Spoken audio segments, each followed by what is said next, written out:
أشهد أن لا إله إلا الله। আসসালামু আলাইকুম। ওয়ালাইকুম আসসালাম ওয়া রাহমাতুল্লাহ। শেখ কেমন আছেন? জি আলহামদুলিল্লাহ ভালো আছি। কে ভাই? ভাই আপনি আহলে হক মিডিয়াতে কাজ করেন না ভাই? না আমি শিক্ষামাফি.com কাজ করি, আহলাদ মিডিয়া না। কিসে ভাই? শিক্ষামাফি.com। আচ্ছা আচ্ছা। তো একটা প্রশ্ন করার জন্য ফোন করলাম আর কি, এবং ফ্রি আছেন একটু? জি আচ্ছা। বলেন। বলছিলাম যে মহিলাদের মসজিদে গিয়ে সালাত আদায় করতে পারবে কি পর্দার সহিত আলাদা হবে, পৃথক ভাবে? আপনার নামটা কাইন্ডলি? আব্দুল্লাহ বলছি। না এটা কি আপনার নাম না নেম বলছেন? আব্দুল্লাহ আব্দুল্লাহ রুহুল আমিন। আব্দুল্লাহ রুহুল আমিন। জি সময় আপনি ওই যে ভারতের যে রুহুল আমিন এটা? ভাই প্রশ্ন করছি, উত্তর দেবেন। আচ্ছা আচ্ছা। তো জানার জন্য না তর্ক করার জন্য কোনটা?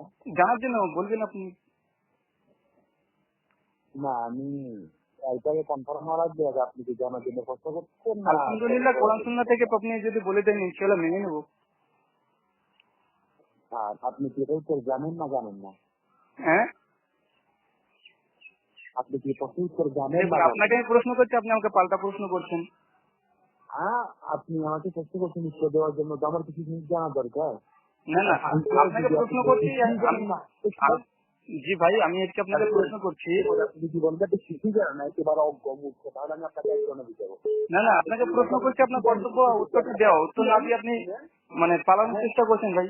আমি তো উত্তর দেবো, আমি তো আপনাকে অবশ্যই উত্তর দেবো, কিন্তু আমি উত্তর যাকে দেবো সে কোন পর্যায়ের লোক সেটা আমার জানা লাগবে সম্পর্কে, না হলে আমি উত্তর কোন করে বলবো? আমি আপনাকে একটা বললাম শব্দ একটা, আপনি হচ্ছে এটা বুঝলেন না। দেখুন ভাই, আপনাকে প্রশ্ন করলাম, দেখতেছেন আপনি মানে উত্তর না দিয়ে আপনি এখানে কোনো ছুটে বেড়াচ্ছেন, এটা কেন? না না আমি উত্তর না দিয়ে কোনো কিছু শুরু করছি, আমি বলতেছি আমি তো আপনাকে কয়েকটা প্রশ্ন করতে পারি উত্তর দেওয়ার জন্য, তাই না? আপনি আগে আমার আমার কাছে একটা প্রশ্ন লোক উত্তর দিন, আসলো তারপর আপনি আমাকে ইন্ডিয়া প্রশ্ন থেকে। করেন, ইনশাআল্লাহ উত্তর দেবো। আমি আপনাকে তো বললাম যে একজন লোক ভারত থেকে বাংলাদেশে প্রশ্ন করলো, আমি তার ব্যাপারে কোনো কিছু না জেনেই তাকে উত্তর দিলাম, এরকম না তো। আমি তো আপনার ঘরে কিছুটা করে জানা লাগবে যে আপনার তো পরিচয় দেওয়া লাগবে যে আমি অমুক অমুক জায়গার অমুক নাম, আমি আপনাকে একটা জিনিস জানতে চাই। আমি বা এই আব্দুল্লাহ বলছি, বিষয়ে বা রুহুল আমার আমিন জানা ছিল বলছি। সেটা ভুল ছিল। আমি আব্দুল্লাহ বলছি, রুহুল আমিন বলছি, ইন্ডিয়া থেকে বলছি, মুর্শিদাবাদ থেকে বলছি, প্রশ্ন করেছি, এবার প্রশ্ন উত্তর দেন। হ্যাঁ এবার বলেন তো, আপনি তো একজন আমি হাদিস, আপনাকে আমি বলে আপনি কি আমাদের মানসিকটা মেনে নেবেন? ভাই আমি কোরআন সুন্নাহ মানবো, হানাফি বা শাফি বা আহলে হাদিস। আহলে হাদিসের মধ্যে যদি কোরআন সুন্নাহ হ্যাঁ না থাকে ফেলে দেবো। আহলাদ যদি কোন শুনো না থাকলে আপনি ফেলে দিবেন? জি কোথায় কোন চিহ্ন আছে আর কোথায় কোন চিহ্ন নাই সেটা বুঝার জন্য আপনাকে আলেম হওয়া লাগবে। আপনি কি আলেম? ভাই, প্রশ্ন তো আমি আলেম না, তার জন্য তো প্রশ্ন করছি, উত্তর দেন। হ্যাঁ আপনি আলেম না সেই জন্য প্রশ্ন করছেন। তো হুম। প্রশ্ন যখন আপনাকে বলা হবে যে এটা কোরআন সুন্নাহর ভিতরে আছে, তো তখন আপনি সেটা মেনে নেবেন, এটাই তো? হ্যাঁ আপনি বলুন ভাই, এত কথা বলছেন। হ্যাঁ আচ্ছা এবার বলার আপনার প্রশ্ন কি? যে আপনার প্রশ্নটা একসাথে ক্লিয়ার করে বলেন। একজন জামাতবদ্ধ ভাবে কোন মহিলা পর্দার সহিত জামাত ইমামের নেতৃত্বে সালাত অবস্থান মানে সালাত মানে সালাত পড়তে পারবে কি পারবে না? যে নামাজ পড়লে নামাজ হয়ে যাবে। আচ্ছা, মানে এটা কি শারীরিকভাবে পাঁচ কোন ওয়াক্তের জন্য? মহিলা যদি জামাতের সহিত মসজিদে গিয়ে নামাজ পড়ে তাহলে তার নামাজটা আদায় হয়ে যাবে। আচ্ছা, এটা কি জায়েজ, মানে তার মানে জায়েজ এটা? নামাজ আদায় হয়ে যাবে, আমি আপনাকে উত্তর দিয়েছি। তার মানে জায়েজ, জামা হয়ে যাবে মানে জায়েজ। নামাজ আদায় হয়ে যাবে, তার মানে জায়েজ মসজিদে গিয়ে সালাত আদায় করে, তাই কি না? আমি সেটা বলি না এখানে। ভাই আপনি যা হবে আমি তারপর আপনাকে বলি নাই যে মসজিদে গিয়ে সালাত যদি আদায় করে তাহলে হয়ে যাবে, তার মানে জায়েজ এটা। এতটা ক্লিয়ার ভাবে বলুন। নামাজটা আদায় হয়ে যাবে, নামাজটা আদায় নামাজ হয়ে আদায় যাবে। হওয়া মানে তো জায়েজ ভাই, না না জায়েজ তাহলে? না তাহলে কি বলছেন? হ্যাঁ আপনার বিষয়টা এখনো বুঝতে পারেন না। একটা হচ্ছে নষ্ট নামাজটা আদায় হয়ে যাওয়া, আর একটা হচ্ছে মাকরুহ হওয়া অন্য কারণে। দুটো আচ্ছা, বিষয়। তো নামাজ হয়ে যাবে, এটা কি মাকরুহ নামাজ হবে না কি হবে? মাকরুহ তাহরিমি শহীদ নামাজটা আদায় হবে। মাকরুহে তাহরিম মানে তো তার মধ্যে হারামের মধ্যে পতিত হয়ে গেল। হারাম না, উমদাতুল কারীতে এই যে যে মানে আপনাকে একটু আগে আল্লামা বললাম, আইনি মাকরুহে তাহরিমে ব্যাখ্যা করতে গিয়ে বলেছেন এটা হারাম পর্যায়ের অন্তর্ভুক্ত। কে? উমদাতুল কারী আল্লামা আইনি আল্লামা আইনি। হানাফি। এবারটা বলবেন কি কাইন্ডলি, কোন এবারটা বলছে কথাটা? হ্যাঁ, এবারটা বলবেন কি? আচ্ছা আপনাকে হোয়াটসঅ্যাপে পাঠিয়ে দেবো, আপনাকে পুরো স্ক্রিনশট পাঠিয়ে দেবো। স্ক্রিনশট না, আপনি আমাকে পড়ে শোনাতে হবে। আমি তো এখন ভাই বাইরে আছি, আমি তো বাইরে নেই, লাইব্রেরিতে নেই যে আপনাকে এখন আমি বলবো। আপনি কি এতটা জানেন না আচ্ছা, ঠিক আছে, বলেন। মাকরুহে তাহরিম মানে কি এতটা জানেন না আপনি ভাই? আপনি আলিম মানুষ। মাকরুহ তাহরিমি জায়েজের প্রকার। নাউজুবিল্লাহ মিন যালিক। মাকরুহে তাহরিম আর মাকরুহে তানজি। জি, মাকরুহটা জায়েজের প্রকার। মাকরুহে তানজি আর মাকরুহে তাহরিম এর মধ্যে পার্থক্য কি? আমি আপনাকে যেটা বলছি শুনেন, আবু হানিফা ভাই আপনারা কি ওষুধ নিজেরা তৈরি করছেন ভাই? একটু আগে একজন ভাই বললো, একজন মুফতি সাহেব বললো, মুফতি কামরুজ্জামান, মাকরুহে তাহরিম মানে হারাম। তাহরিম মানে কি? মুফতি কামরুজ্জামান। মানে আপনারা কি ঘন্টায় ঘন্টায় ওষুধ তৈরি করছেন কি ভাই? শুনেন, আমি আপনাকে বলি, আপনি আবু হানিফা রাহমাতুল্লাহ আলাইহির নিকট হলে যে মাকরুহটা হারামের কথা। আউযুবিল্লাহ ভাই, ইমামে আজম আবু হানিফার ফতোয়া কি?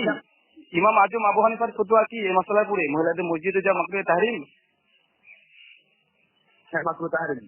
আউযুবিল্লাহ, ইমাম আবু হানিফার পরে মিথ্যা কথা বলছেন।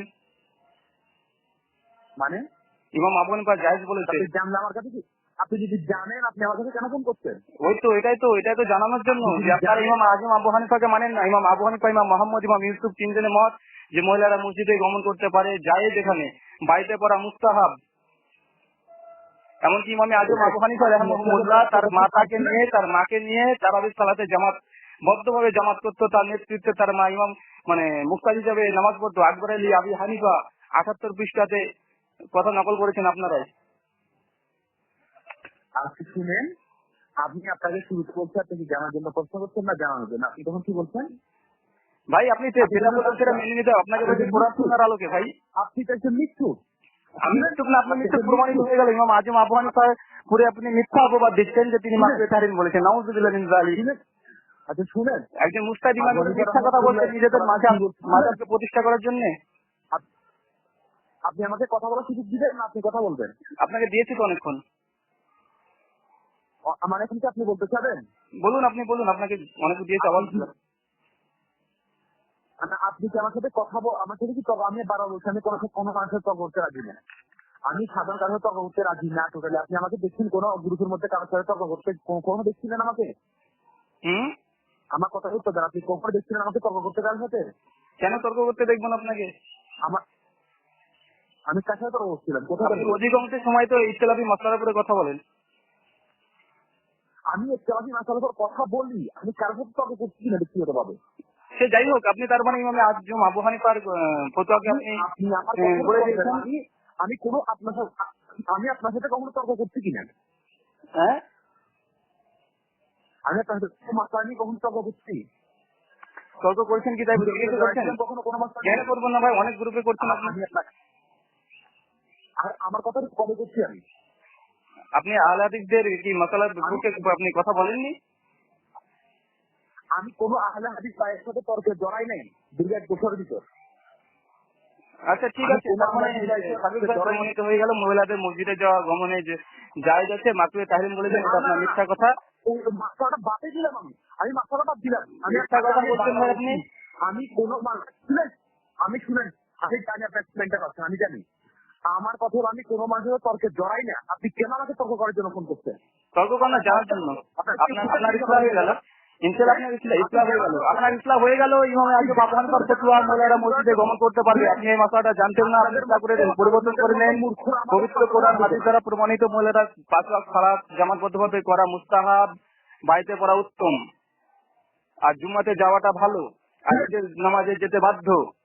ঠিক আছে, এটা হচ্ছে কোরআন সুন্নাহর ফতোয়া, আপনি জেনে নেন। এটা ইমাম আবু হানিফার মত, ইমাম ইউসুফ, ইমাম মুহাম্মদের মত। জাযাকাল্লাহু খাইর। আসসালামু আলাইকুম ওয়া রাহমাতুল্লাহি ওয়া বারাকাতুহু। এটা আপনি ইসলাম করে নেবেন। জাযাকাল্লাহ। কল কাটবেন না।